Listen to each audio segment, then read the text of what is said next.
Welcome, clinicians. Let's jump right into this explainer. Today, we're doing a deep dive into a surprisingly overlooked topic: why the mouth is literally the primary diagnostic window for systemic chronic disease. For way too long, we've treated the oral cavity like it's just completely disconnected from the rest of the body. But today, we're going to explore the absolutely fascinating link between our teeth, real food, and overall health, pulling directly from Dr. Steven Lin's groundbreaking work on the dental diet. As James Maskell points out right in the foreword of our source material, the future of effective patient care absolutely relies on shattering these silos that separate dentistry from general medicine. Think about it. Right now, a patient might see a dentist for their teeth, a gastroenterologist for their gut, and maybe a cardiologist for their heart. But as we'll see, the root cause for conditions across all these specialties often begins in the exact same place, the mouth. So here's our briefing itinerary for today. We're going to cover 1. The oral systemic link. 2. Epigenetics of crooked teeth. 3. The microbiome disease axis. 4. The dental diet protocol.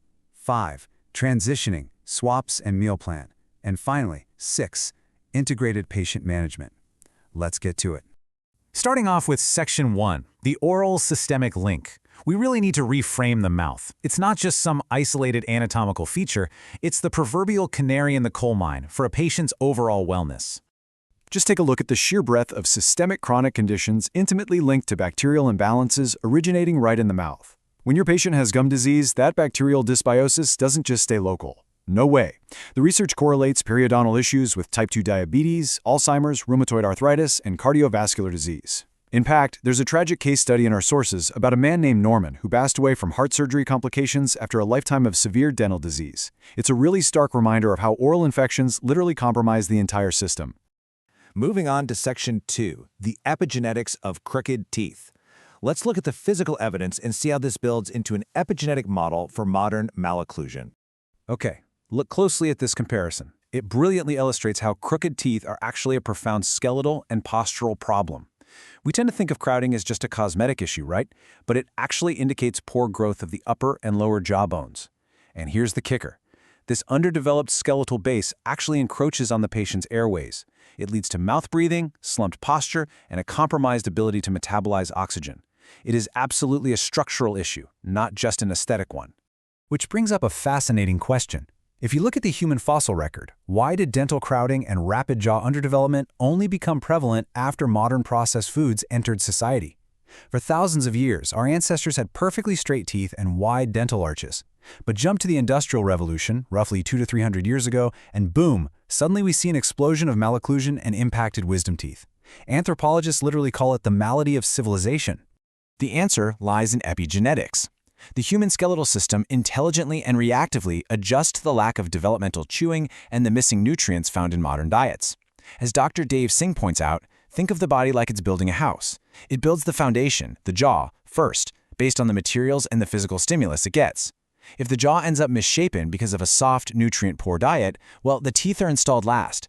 The only way they can fit into that tiny jaw is to come in crooked. Our DNA didn't change, the environmental signals we feed it did. All right, Section 3, the microbiome disease axis. Let's zoom in to the microscopic level and explore the oral-gut connection. You see, the mouth is essentially the gateway to the gut, and the two are constantly talking to each other. Because every single time we swallow, we're sending thousands of bacteria straight into the digestive tract.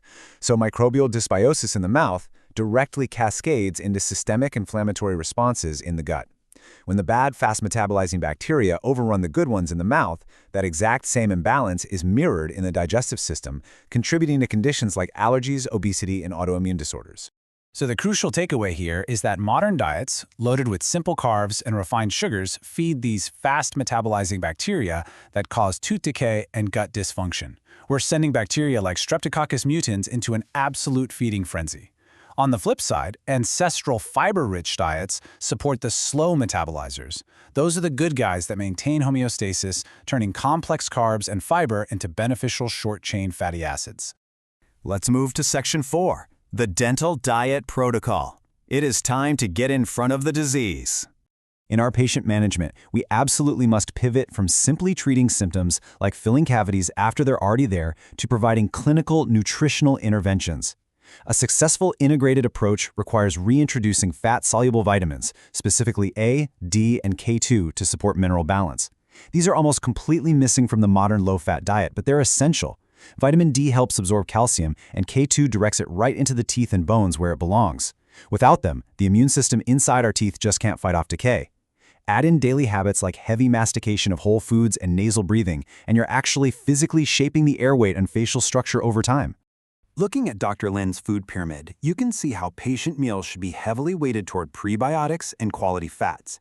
Tier 1 forms the base: abundant plants, legumes, and prebiotic fibers to feed those slow metabolizing bacteria. Tier 2 adds nutrient-dense meats, dairy, and fermented foods. Tier 3 includes healthy fats and oils to deliver those crucial fat-soluble vitamins we just talked about.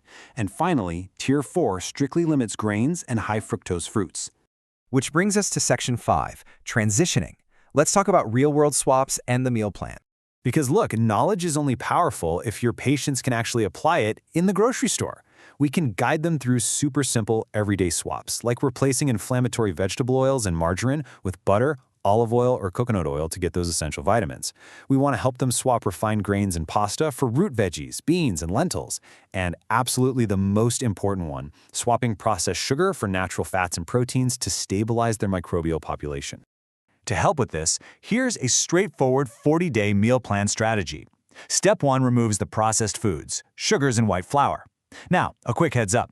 Patients should be warned they might experience a brief sugar withdrawal, headaches, fatigue, jitters for a few days. But once they push through that, Step 2 focuses on building the body back up with things like extra virgin cod liver oil for vitamin A, sunshine for vitamin D, and organ meats or fermented foods for K2. Ultimately, Step 3 is about waking up to a lifelong paradigm shift in how they view food. Finally, Section 6, integrated patient management. We really have to look at the whole picture of human health. Let's conclude this explainer by looking at the broader clinical picture. Dr. Mark Hyman's observation here perfectly captures the issue. He notes that the conventional model treats oral disease and systemic disease separately, which illogically fragments our approach to healing. And he hit the nail on the head. We're writing prescriptions for type 2 diabetes and drilling cavities for tooth decay, often completely missing the fact that they're driven by the exact same nutritional deficiencies and microbial imbalances. Ultimately, integrating the dental diet empowers us to prevent disease right at its gateway. By understanding epigenetics, leveraging those fat-soluble vitamins, and respecting the oral gut microbiome, we can actually heal the whole patient.